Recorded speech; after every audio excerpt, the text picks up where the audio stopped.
Good morning all students, kembali lagi bersama Teacher Monte dan Teacher Karno dalam pembelajaran PJOK. Nah, kali ini kita akan belajar tentang menyebutkan dan menceritakan cara menjaga kebersihan lingkungan sekitar kita. Check it out. Anak-anak, bagaimana cara menjaga kebersihan lingkungan yang benar? Nah, kegiatan yang pertama yang perlu kita lakukan yaitu menyapu halaman. Nah, apabila halaman kita kotor, maka kita perlu menyapu supaya bersih. Supaya kita ketika halaman bersih, maka saat kita bermain tentunya kita pun merasa nyaman karena kita tidak terganggu dengan kotoran-kotoran seperti daun-daunan atau benda-benda yang lain yang membuat kita menjadi tidak nyaman saat bermain di halaman. Oleh karena itu kita perlu menyapu halaman.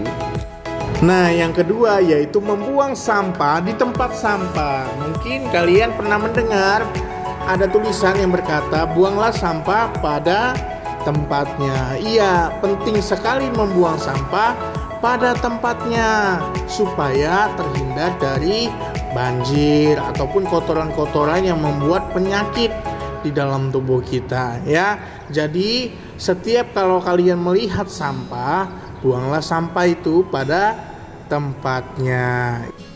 Anak-anak, yang ketiga, bagaimana cara membersihkan lingkungan, yaitu dengan cara memilah sampah sesuai dengan jenisnya. Maksudnya bagaimana, Teacher Karno? Iya, maksudnya adalah kita harus tahu jenis-jenis sampah yang ada di lingkungan sekitar kita supaya kita dapat memilahnya atau memisahkannya. Apa aja itu, Teacher Karno? Ya, seperti berikut ini loh. Perhatikan gambar berikut ini ya. Ada sampah organik dan sampah anorganik. Nah, apa itu sampah organik? Sampah organik adalah sampah seperti sisa-sisa makanan kita. Lihat nih pada gambar ada seperti sayur-sayuran atau makanan-makanan sisa. Sedangkan sampah anorganik adalah plastik atau botol minum atau botol kaleng yang sering kita gunakan sehari-hari.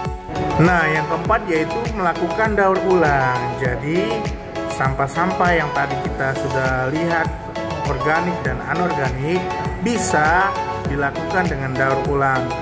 Tapi hanya yang anorganik ya. Biasanya yang dipakai yaitu botol minum ataupun tempat-tempat minuman kaleng juga bisa dipergunakan untuk didaur ulang. Ya, anak-anak, selanjutnya kamu perhatikan gambar berikut ini, yaitu cara membuat pupuk kompos dengan sampah organik. Sampah organik tadi adalah sampah yang bisa diolah ya. Nah, ini ternyata bisa dijadikan jadi pupuk kompos loh. Perhatikan gambar-gambar yang ada pada slide ini ya. Ada kulit pisang dan sisa-sisa sayuran atau dedaunan ya. Itu adalah sampah yang bisa dijadikan jadi pupuk kompos.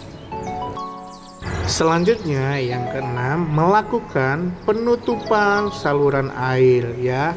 Ini untuk menghindari polusi udara. Jadi biasanya air yang ada dari dalam rumahmu ketika kamu selesai mandi ataupun cuci piring, cuci baju dan lain sebagainya, air tersebut adalah air kotor yang dibuang ke dalam saluran air. Untuk itu perlu ditutup sehingga tidak menyebabkan bau ataupun kotoran yang membuat air tersebut numpuk atau menyebabkan banjir. Sehingga perlu namanya penutupan saluran air. Oke. Yang ketujuh yaitu melakukan gotong royong. Nah, untuk membersihkan lingkungan kita supaya bersih, tentunya kita membutuhkan orang lain juga yang tinggal di lingkungan kita. Kita tidak dapat melakukannya sendiri. Karena itu kita harus bersama-sama membersihkan lingkungan yang kotor. Berarti tidak bisa melakukannya sendiri kan, Teacher Karno? Iya, kita harus melakukannya secara bersama-sama. Iya. Yang kedelapan yaitu melakukan penghijauan. Anak-anak boleh lihat dari gambar tersebut, sedang apakah mereka? Iya, menanam sebuah bibit atau menanam sebuah tanaman sehingga mengurangi tingkat polusi udara. dan yang pastinya untuk penghijauan di lingkungan kita. Oke. Ya, anak-anak, demikianlah tadi pembelajaran kita tentang cara menjaga kebersihan lingkungan sekitar. Ada tadi beberapa kegiatan yang perlu kita lakukan supaya lingkungan kita tetap sehat atau bersih.